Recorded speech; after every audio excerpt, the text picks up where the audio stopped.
Bienvenue dans The Exchange, où nous vous donnons les dernières infos business et interrogeons les grands noms du monde des entreprises. Dans un instant, nous visitons une boutique de sneakers de luxe ici au Qatar, qui propose les modèles les plus recherchés au monde. La patronne européenne du détaillant mondial de vêtements de sport Foot Locker nous livre la clé du succès de son entreprise.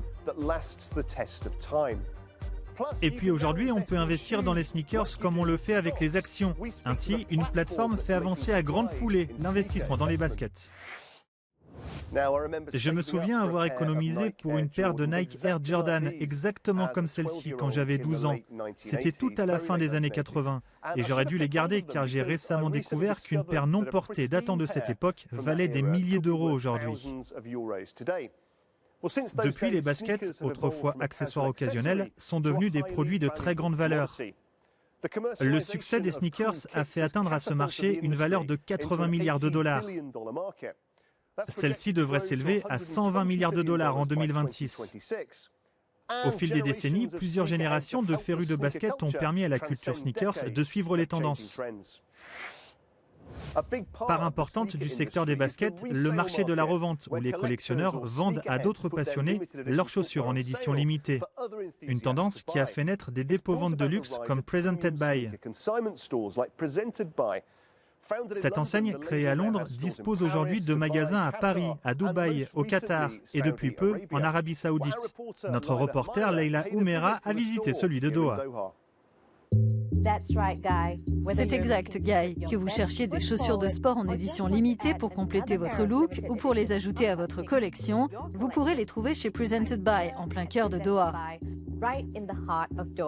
Les affaires vont bon train dans ce magasin où le phénomène du footwear ne montre aucun signe de ralentissement. Allons jeter un œil.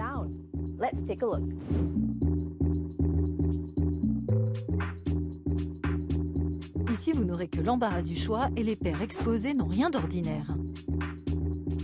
Leur prix est compris entre 2 000 et 50 000 dollars, voire plus comme pour ces Air Jordan de Dior. Presented By est l'un des rares magasins de basket haut de gamme du Qatar. Le marché mondial de la revente de baskets vaut environ 6 milliards de dollars, porté par l'attrait de l'exclusivité. Ridwan Etoubi a fondé Presented By en 2017 au Royaume-Uni pour répondre aux attentes de fans de sneakers toujours plus nombreux. Vous achetez une paire de sneakers au détail pour 120 dollars. Le même jour, vous pouvez la revendre 400 dollars. Vous devez être capable de sélectionner le bon produit au bon moment et de savoir combien de temps le conserver. Le prix de certaines paires a augmenté de 1000% en 5 ans.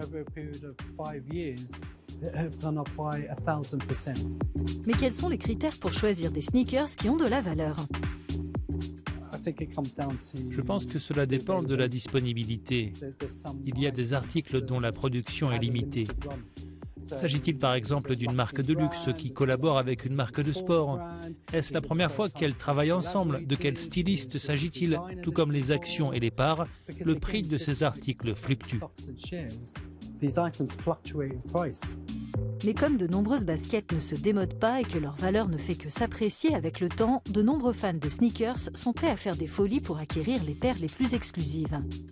Et pour Presented By, ce sont autant de ventes que l'enseigne est ravie de conclure.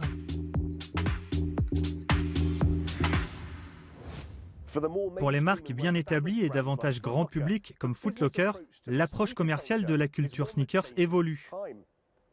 Les baskets ne se démodent pas, mais les habitudes de consommation ont changé et les entreprises doivent s'adresser à un public différent. Alors, quelles sont les perspectives d'avenir de ce marché? Interrogeons Suzy Kuhn, présidente de Foot Locker pour l'Europe, le Moyen-Orient et l'Afrique. On réfléchit constamment à ce qu'est la culture sneakers, car son écosystème va dans tellement de directions différentes aujourd'hui. Elle évolue chaque jour et ce sont les adolescents qui décident de cette évolution. On cherche constamment la croissance et la connexion avec tout ce qui se passe dans cet écosystème et il s'y passe beaucoup de choses actuellement. À la base, on est un détaillant polyvalent, mais on cherche toujours à voir où aller avec ce modèle commercial pour être au service des consommateurs. Merci Suzy. Ainsi, les grands détaillants comme Foot Locker suivent l'évolution des goûts et des tendances pour s'assurer que les jeunes restent intéressés.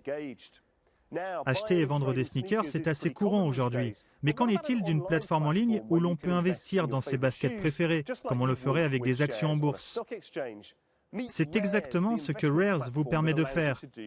Discutons avec son fondateur, Jérôme Sapp, ancien joueur de football américain de la NFL. Dans quelle mesure Rares diffère des autres plateformes d'investissement? Et en quoi les sneakers sont-elles différentes d'autres valeurs comme l'or? Notre plateforme d'investissement Wares se différencie des autres de plusieurs manières. C'est un investissement avec lequel un lien se crée. Il est différent car c'est une classe d'actifs à laquelle on peut s'identifier d'une certaine manière. Quand on compare les sneakers à une matière première comme l'or, la génération Z et les millennials s'identifient davantage aux sneakers. De plus, sur une plateforme d'investissement autour des baskets, cela leur permet d'obtenir en moyenne un rendement de 90%. Aujourd'hui, on peut diversifier son portefeuille d'investissement dans quelque chose qui non seulement est cool, mais qui rapporte aussi de l'argent.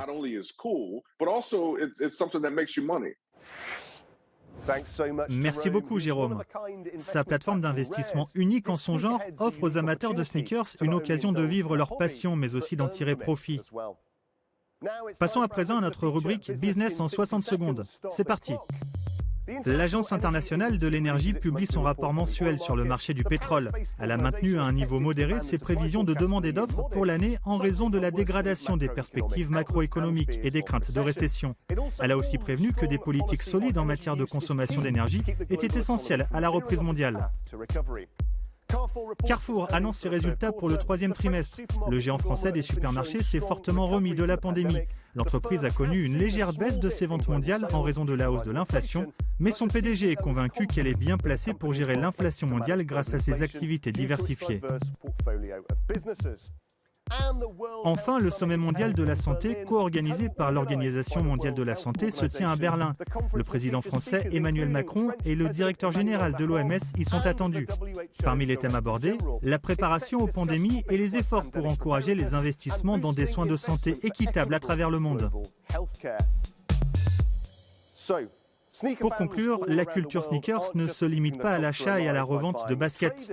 Avec les nouvelles possibilités d'investir dans des sneakers de luxe en édition limitée, à l'image des œuvres d'art, le phénomène de la chaussure de sport n'est pas prêt d'arrêter sa course.